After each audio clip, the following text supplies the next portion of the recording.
ng gangsta.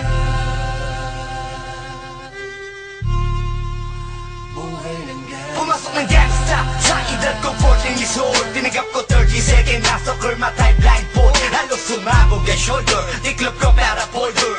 Hindi naman soldier pero ang war is not over.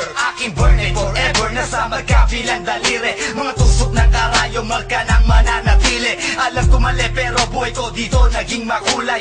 Bala ang alay para sa aming mga kaaway. Ang mawalig sa amin na mahal, ako'y nakahanda na. May tempo ang kalaban ng edad, ihihito na. Pero teka muna, ito ba'y katotohanan? Mabigat na katanungan, ano ba pinaglalaban? Na dahil ba sagang ang buhay mo'y sa sakripisyo? Kahit alam mo nga hastong ang kulungan ng nicho. Ang peligro at bata sa buhay namin ay likas. Bawat luwang papasa, bala ang katumba. Gusto mo ba na sumama sa mundo na madama?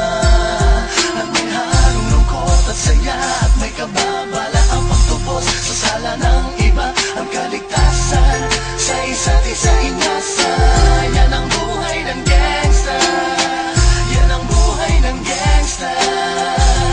Buhay ng gangsta. Lagi na lang umiinit ang aking ulo, o para bang gustong pasukin ang lahat ng gulo. Ang ulo lumalabas pag pumutok na ang baril. Ang pagiging sa kalsada, yan ang aking papel. Ako ay laging gigil, kaya't minsan napapasaba sa away ng iba, kaya't heto't napapahama. Pero pag hinahamak, umiiral na ang puot. Kung di suntok, may tutumba na lang sa isang putok. Ito na ba ang sagot? Para masabi lang na G, hindi ko to pinili. Pero bakit nagsisisi ang tulad ko? Paano kung kunin mo na ako? Sino na lang titingin sa mga maiiwan ko? Kaya nagsusumamo, pakinggan aking dalangin. Ang tamang daan ay ituro mo sa akin. Nang aking pamakita pagbukan liwayway. Darating din ang oras, kamay ko nang kumakaway. Gusto mo ba na sumama sa mundo na madama?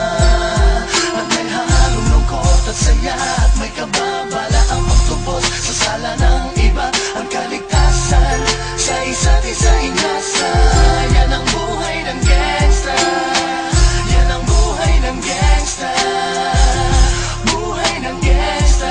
Mula noong 1998, buhay ko dito na ginugol. 12 anyos ang laro sa mga lesbo magpahabol. Naging kakaiba ang pananaw sa kaidaran. Pinangarap na lahat ng gang ay mapang-ibabawan. Habang di na alintana ang mga tao'y lumipas. Tumandang walang tinapos, tila nagsayang ng oras. May mga tropang nangulungan at ibang di na lumutang. May mga nagbuwis ng buhay at naging pambayad utang. Ngunit tinuloy ko pa rin ang laban hanggang makilala ang pangalang OG Sacred, parang mayor ng Manila. Hinawakan ng Corcuera, permanent at tubo. Tunay na ninong ng Velasquez at Rojas sa tundo. Na ipagsabayan sa mga hamon, humantong man sa patayan. At walang tigil na putukan ng gante pag nalagasan. Ngunit isang katanungan ang naglalaro sa isip ko. Ito ba ang buhay na dapat manahin ng panganay Gusto ko? mo ba na sumama sa mundo